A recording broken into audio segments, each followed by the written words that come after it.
So far, we have been looking at some of the concepts of language learning. Before that, we talked about language, and we saw that language is a sophisticated product of human mind. Human mind has a great role to play in language learning. We have seen this part when we were looking at language learning. We have seen that findings of the study of language in the domains of linguistics has contributed a lot to the understanding of both language and human mind. We looked at generative mechanism, we looked at innateness hypothesis, we have looked at acquisition and learning process so far. Just to repeat the last point about language computation, the uncovering of rules from the input that human mind receives is called language computation. Generative apparatus helps uncover rules from the input that it receives from immediate society, and that is what is responsible for us learning language. Now, when we moved on, we saw language acquisition device, we have looked at universal grammar, and we established that language acquisition device is a hypothetical one, and it is argued that this device is an inbuilt capacity that every human child is born with. Universal grammar is a set of principles and parameters. Principles tell us what's possible in language, and with the help of parameters we understand what is how languages differ from one another. These things result in a body of knowledge which is called knowledge of language. We have elaborated on this last time. The knowledge of language is a special body of knowledge that we develop while uncovering rules through input, and this knowledge, this specific type of knowledge, is special in the sense that we know, but we don't know that we know those rules. We have taken several examples. For example, if we know all the words of our language, the evidence of this is what we have seen, that if I am given a word, it takes me no time to make a judgment whether the word belongs to my language or not. This shows in a way that I know all the words of my language, but if I am asked to write all the words, I won't be able to do so. That means I know them, but I don't know that I know them all. In other words, it is hidden. It is dormant kind of knowledge. All right, and generative capacity is what works underlying all these things. Now, I can assure you that you have started to think about the role of human mind in language learning. So, take a note of two terms, generative capacity and linguistic computation. And the terms that we have seen so far in our discussions, along with the foundation of language acquisition, these things are going to be helpful in understanding what we have to discuss further. Let us move on to look at the system in a different way. We want to spend a little bit time on what is called human and non-human systems of communications. To differentiate the two, human system of communication is language, and this is what is called natural language, the language that people speak. The object of inquiry for linguists and the object of inquiry for cognitive scientists with respect to language is spoken language. This is called human system of communication as well. Now, there are certain unique features of human communication. The first thing is recursiveness. Human language is recursive. What does this mean? It simply means that a sentence in a human language can be infinitely long. We can have several words on the basis of a limited set of symbols, that is limited set of sounds, can help us create lot many words. And once we have words, we start making a sentence, and a sentence can be infinitely long. In short, in brief, this is what we mean by recursiveness. The other feature of human communication is creativity. It means that with the help of language, that is human system of communication, we can be very creative. We have the capacity to talk about things which do not exist in real. We can create situations, we can create hypothetical situations, we can talk about philosophical objects and whatnot. The capacity to talk about things which may not be present in the moment is called creativity. This is also a unique feature of human system of communication. And one more to add for the time being is arbitrariness. Now, this term arbitrariness requires a special attention. This is also one of the unique features of human system of communication. Arbitrariness is very, very simple for us to understand. It means, take a word, think about a word that comes to your mind. For example, a pen, a computer, a book, a room, school, classroom, any word that comes to your mind. There is no reason why a pen is called a pen. There is no reason why a table is called a table. This needs your attention in a very careful way. The word table is shared among the speakers of English and anyone who knows the language that we speak. Therefore, it helps us communicate. What we are saying is, why the object table is called table has got no rational justification. There is no reason for that. This is called arbitrariness. Now, these things create a very special situation. These things make human system of communication, that is language, very unique. We will relate this once again when we talk about relationship between language and human mind in a day or so. Contrasting human system of communication with non-human systems of communication, which is what would be an example of non-human system of communication? For example, traffic light is an example of non-human system of communication.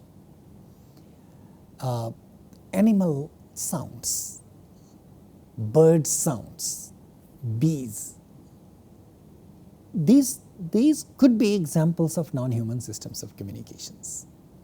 Compared to language, that is human system of communication, non-human systems of communication is very limited. It can only do limited things. Take for example,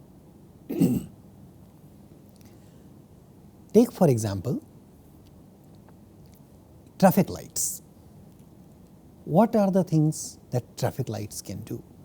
It has couple of symbols like red, yellow, green.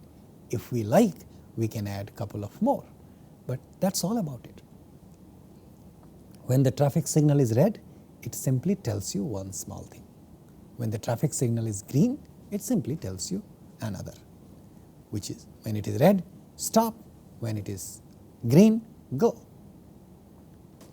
It doesn't say anything else, it doesn't say more.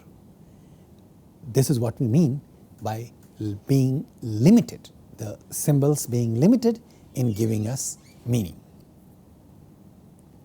Traffic signals is just one example. If we take, similarly, if we take more examples of animal communications, let's take the example of dogs barking. Dogs would bark in couple of different ways, and then we can also possibly interpret them in a couple of different ways, but that's all about them. The barking of dogs, dancing of honeybees, traffic signals do not have the capacity of recursiveness, do not have arbitrariness involved in them, do not have creativity involved in them. On the basis of these three examples, we can categorically mention that human system of communication is far more complex than non-human systems of communications. And this is why we say non-human systems of communications are limited. Arbitrariness, to tell you something about arbitrariness once again, is possible in human system of communication because with the limited system, limited sounds, we can have many words. We can have, with limited words, we can have infinitely long sentences. And this is possible because of recursiveness, this is possible because of arbitrariness, and together they give us creativity. All right. So, such is the complexity involved in human system of communication. Now, we will come back to this also. I want to take you through a new topic today as well. We have talked about language learning. We have talked about what happens in language learning. We have talked about the role of language acquisition device, how a human child is born with language acquisition device, what language acquisition device has in it, what universal grammar does, what principles and parameters do, and how we uncover rules with the help of generative apparatus, and so on. Let's take example. Take a moment and think. Have you seen a child around you?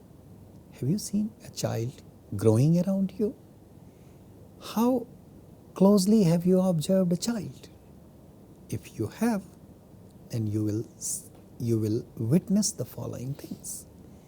If you haven't, think about them, and next time you observe a child, see whether these things work or not. To a very young child, let's say a newly born baby, let's say a baby which is couple of days old or a week or two old, anything that people talk around a baby, a too young baby, anything that you talk around the baby sounds like noise to the baby. That is because at this stage, babies have not started figuring out what is being spoken. And this figuring out means uncovering rules on the basis of what is being spoken. At that time, and the moment people start speaking, in few seconds, in a few minutes, babies would probably start crying, and they would cry a lot. One of the reasons for that is when things are being spoken around them, they don't make sense, they create discomfort, and babies probably don't like them. Therefore, they cry. Crying may have many other reasons for that, but I am mentioning just one of them.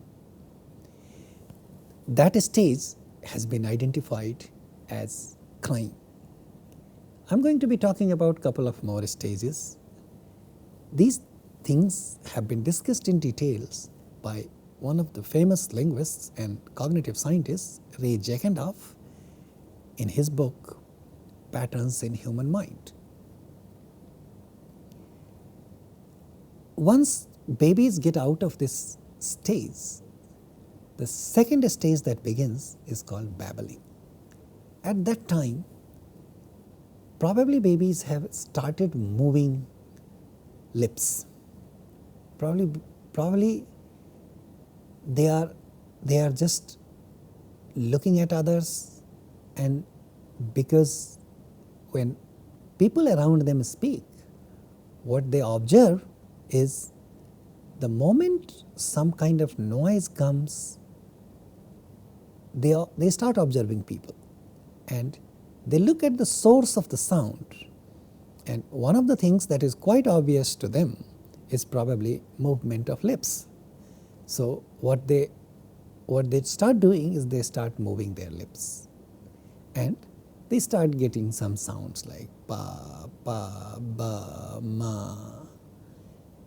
Not necessarily they are saying these sounds, not necessarily they are saying words that might come out of combination of these sounds, but they are just trying to do something. That stage is called babbling. These two are very significant stages because at that time too, language acquisition device gets activated. Slowly, around 6 months of their time, they start. So 6 months of their time, until the 6 months, they will be babbling. Beyond that, 7th, 8th or 9th month, there aren't hard and fast lines around these months, but a generic estimate shows that around 10th month and beyond that, babies start producing a word, one word. That's called one word stage. And probably they don't know the meaning of these words. This is a very significant claim. This is a very significant point where one can claim that association of meaning with the words that babies say happens way later in the stages of language learning. And at this stage, between when the babies are 10 months old, they don't know what the words mean. Still, they can say several words. Also, you can probably count the words babies would say.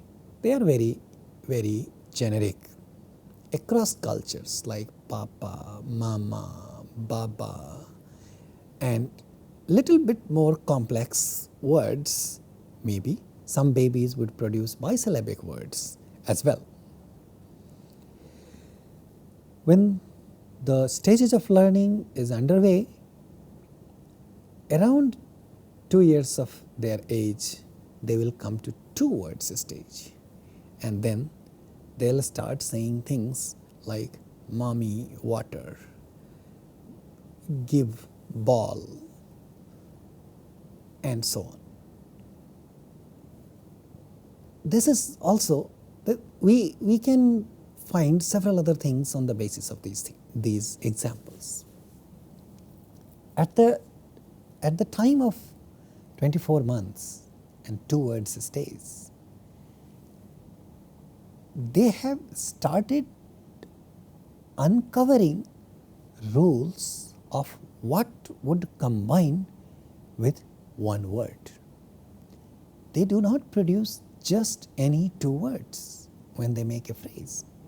They categorically know what is possible to combine and what's not possible. A baby may say mommy water. A baby may say green ball. A baby may say nice doll. But you would not find babies saying things like sweet doll, hot book. Babies won't say these things. Now, what this tells us that babies have figured out rules at this stage of 2 words, around 24 months of their age, what are possibilities in combination of 2 words. At the same time, they haven't advanced to a full sentence. That is, the 2 years old baby has not uncovered the rules and the components that are essential for combining words, combining a sentence, to create a sentence. So, that happens around the 2. The moment we move further, let's say 2.5 years old baby, and when we go all the way to 3 years to 4 years of age, then we see the stage of phrase and sentences. At this stage, they have developed to handle grammatical complexity.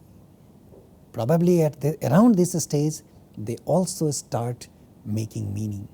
And one of the most significant things that Ray Jackendoff notes, that babies develop around 10,000 words at this stage. Notice, at 1 word stage, between 10 to 20 months of their age, they have around 50 to 100 words. And at the age of, let's say 3.5 or 4, they have 10,000 words. This happens in a miraculous way. This is a miraculous development. And if you look at these stages of learning, they coincide very nicely with the generative apparatus that we have discussed. These stages work, and they tell us that learning of language is not really a stimulus and response. The input is very limited and the output is massive. What we saw last time, take an example from here. It's difficult for people to keep track of the number of words that children know at the age of 4. It was very simple at the age of 20 months, but at the age of 24 months or at the age of 36 months, it's very difficult for us to keep track of the word. It's not possible for them to have heard all those words. It's definitely not possible that they have gone through those words. The role of human mind is visible right here. We'll continue looking at this. Thank you.